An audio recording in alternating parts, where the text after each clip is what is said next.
اچھا، تو آج ہم ایک بہت ہی خاص ناول پر بات کر رہے ہیں، قرۃ العین حیدر کا شاہکار آگ کا دریا۔ یہ صرف ایک کہانی نہیں ہے نا؟ جی نہیں، بالکل نہیں۔ یہ تو جیسے وقت کا، تہذیب کا ایک بہتا ہوا سمندر ہے جو جنوبی ایشیا کے تقریباً 2000 سال سمیٹے ہوئے ہیں۔ واہ! اور یہ اردو ادب میں تو ایک سنگ میل سمجھا جاتا ہے، جو شناخت، تاریخ، وقت، ان سب گہرے سوالوں کو چھیڑتا ہے۔ بالکل۔ اور آج جو ہم اس پر بات کر رہے ہیں اس کی بنیاد محمد منتظر مہدی کی تحقیق ہے۔ انہوں نے اس ناول کی پرتیں کھولنے میں کافی کام کیا ہے۔ بہت خوب، تو آئیے اسی تحقیق کے روشنی میں ذرا اس ناول کے جو مرکزی خیالات ہیں، اس کا وہ انوکھا سا ڈھانچہ اور اس کے اثرات کو سمجھنے کی کوشش کرتے ہیں۔ جی، سب سے پہلے تو اس کا کینوس ہی اتنا بڑا ہے، مطلب قبل مسیح سے شروع ہو کر تقسیم ہند کے بعد تک چلا جاتا ہے۔ جی ہاں۔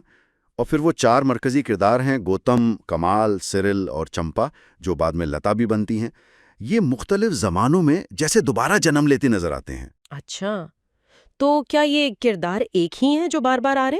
یہ ایک دلچسپ سوال ہے۔ ہم مہدی کی تحقیق کہتی ہیں کہ حیدر وقت کو خود ایک کردار کی طرح استعمال کرتی ہیں۔ کردار بدلتے ہیں، زمانے بدلتے ہیں، مگر وہ جو بنیادی انسانی سوالات ہیں نا، شناخت کے، عقیدے کے، محبت، وجود، وہ وہی رہتے ہیں؟ ہاں، بالکل۔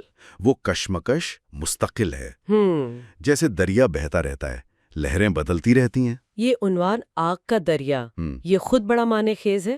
کیا مطلب ہے اس کا؟ صرف شاعری تو نہیں ہوگی؟ نہیں نہیں، شاعری سے کہیں بڑھ کر ہے۔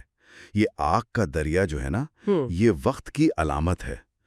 وقت جو بناتا بھی ہے اور ظاہر ہے بگاڑتا بھی ہے۔ یعنی تخلیق اور تخریب ساتھ ساتھ؟ جی، اور یہ تہذیبوں کے ٹکراؤ، ان کے بدلنے سے جو ایک جلن، ایک تپش پیدا ہوتی ہے، یہ اس کی طرف بھی اشارہ ہے۔ مہدی کہتے ہیں کہ یہ ہندوستان کی تاریخ کا تسلسل بھی ہے، اور اس میں جو ٹوٹ پھوٹ ہوئی وہ بھی۔ اور وہ سب سے بڑی ٹوٹ پھوٹ تو یقیناً تقسیم ہند ہے، جو ناول کے آخر میں آتی ہے۔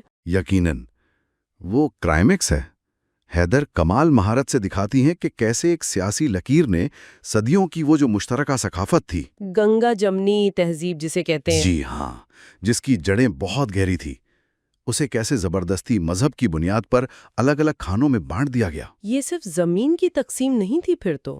بالکل نہیں، یہ ایک آپ کہہ لیں تہذیبی صدمہ تھا، روح کی تقسیم تھی۔ اور کمال کا جو کردار ہے وہ اسی ذاتی اور اجتماعی اذیت کا ایک طرح سے مجسمہ بن جاتا ہے۔ حیدر کا لکھنے کا انداز، ان کا اسلوب بھی تو بہت منفرد ہے، جس طرح وہ وقت میں آگے پیچھے جاتی ہیں، جی، اور زبانیں سنسکرت، فارسی، انگریزی، اردو سب کو ملا دیتی ہیں، شاعری، فلسفہ، تاریخ، سب کچھ ایک ساتھ۔ بلا شبہ، اور یہ پڑھنے میں ماننا پڑے گا آسان نہیں ہے، قاری سے پوری توجہ مانگتا ہے۔ ہاں، یہ تو ہے۔ لیکن یہی تو اس کی خوبصورتی ہے۔ یہ زبان، فکر، تاریخ کا ایک چلتا پھرتا میوزیم ہے۔ مہدی کی تحقیق بھی یہی کہتی ہے کہ یہ جو لسانی اور اسلوبیاتی رنگا رنگی ہے نا، یہ خود بر صغیر کی تہذیبی حقیقت کا عکس ہے۔ لیکن کیا یہ پیچیدگی کبھی قاری کو، مطلب ایک عام پڑھنے والے کو، کہانی سے دور نہیں کر دیتی؟ کیا یہ سفر مشکل نہیں ہو جاتا؟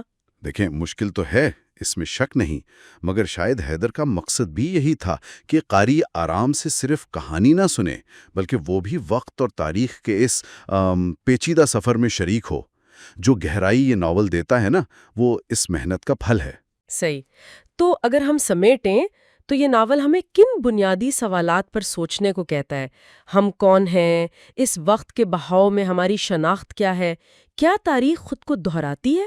بالکل یہی سوالات ہیں، اور ناول خاص طور پر کمال کے کردار کے ذریعے یہ دکھاتا ہے کہ یہ جو جدید دور کی سرحدیں ہیں، نظریات ہیں، ان میں بٹی ہوئی شناخت شاید سب سے بڑا المیہ ہے۔ یعنی جب انسان اپنی تاریخ سے، اپنی تہذیب کی جڑوں سے کٹ جاتا ہے، جی، تو وہ کیسا کھوکھلا محسوس کرتا ہے۔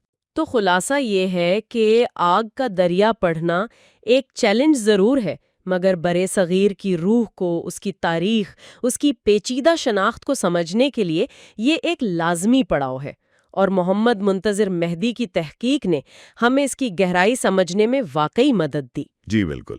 اور جاتے جاتے ایک سوال شاید سامعین کے لیے چھوڑا جا سکتا ہے۔